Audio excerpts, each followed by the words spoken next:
All right, good morning. Welcome to the program Talk Sport on Global Television. It's time for us to look at all the big sporting activities in the exciting world of sport. And today is obviously the 9th day of January 10th day of January, I beg your pardon, of January 2024. And it means that the Cup of Nations is so much upon us, and it's interesting. We can't wait for the fever to kickstart, where all the big teams in the African continent will be jostling for one trophy. That's talking about the AFCON trophy. And we've got the defending champions in the Teranga Lions of Senegal ready to defend their trophy. Likewise, the Atlas Lions of Morocco, who did Africa proud at the World Cup, willing to win the trophy after a very long time out. And not forgetting your darling Super Eagles, who are also in the mix, hoping they will be able to get four-time lucky. So there's one man in the studio. He's an ex-international with the Super Eagles of Nigeria. He has played for Nigeria's dream team, talking about the Olympic team, under 23 team. He's not a person but Femi Ajilore. He's in the studio, live in the studio with us to help us look at the exciting things in the world of sport, football especially, looking at the fact that he's ex-colleague, so to say, will be in action some days from now trying to win the African Cup of Nations. Femi, nice to have you in the studio. Thanks for having me. Always a pleasure to come around. All right, you're looking much younger like you did the last time you played for Nigeria. What's happening? You're supposed to grow older. Yeah, of course, a life of a sportsman, you always try to keep fit, knowing fully well that sport is a means of livelihood. Yeah. Well, we can but begin with the Super Eagles. They're in getting ready for the African Cup of Nations. We expected them, I think they should be back in Lagos before they fly to Cote d'Ivoire. Having looked at the team that was picked by Peseiro and the friendly matches they played thus far, are you impressed with the squad that Peseiro has decided to go with for the African Cup of Nations? For me, it's a mixed feeling. You know, of course, for the players, I am excited, and knowing fully well that a lot of them are doing very well at their respective clubs. You know, but when it comes to national pride, I don't think they've done well enough. You know, looking at their recent friendly match, you know, of course, we believe it's just a friendly match. Is a way to test some of the few new players in the team, but all the same, winning always brings confidence. So you can see a lot of Nigerians don't have much confidence after that loss.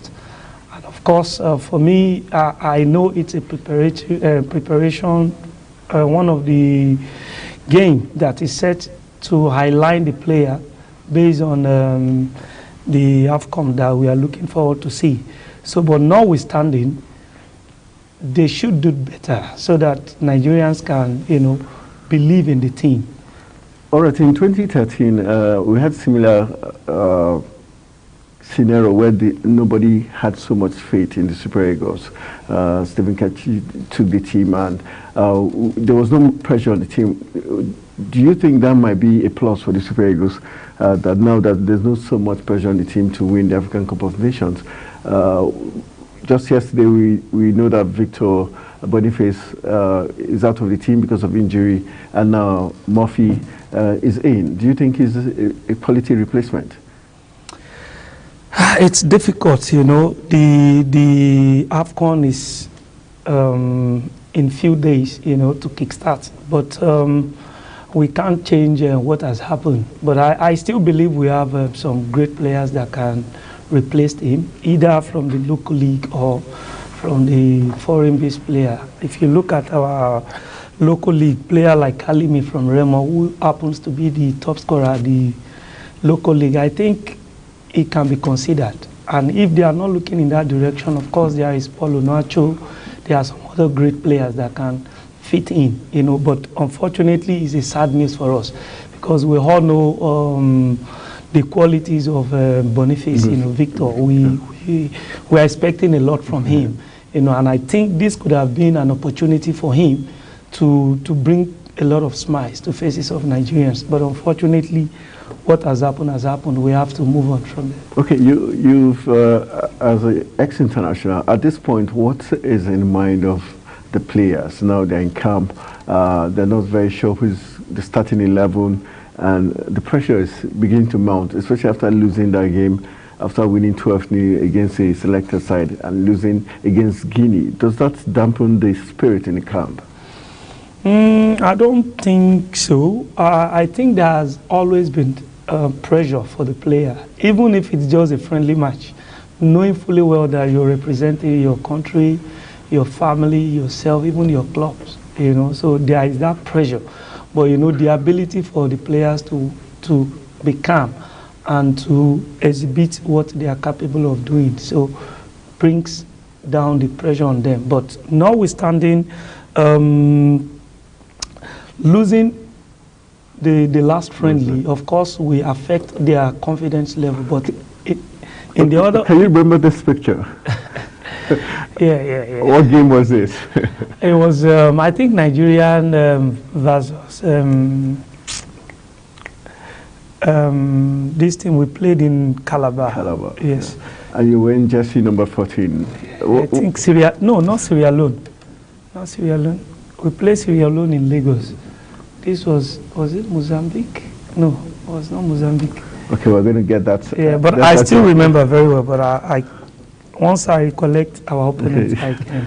Okay, yeah. So you were talking. I just wanted to refresh your memory with that picture. Yeah, of course. So, like I said, losing at the friendly match, you know, we kind of not demoralize, but affect some of them. But in the other way around, is just to let them know that we are not there. We still have a whole lot to do. So, and I think this is going to bring out, you know, more hunger, confidence, maybe the best out of them, knowing fully well that they've disappointed in the friendly.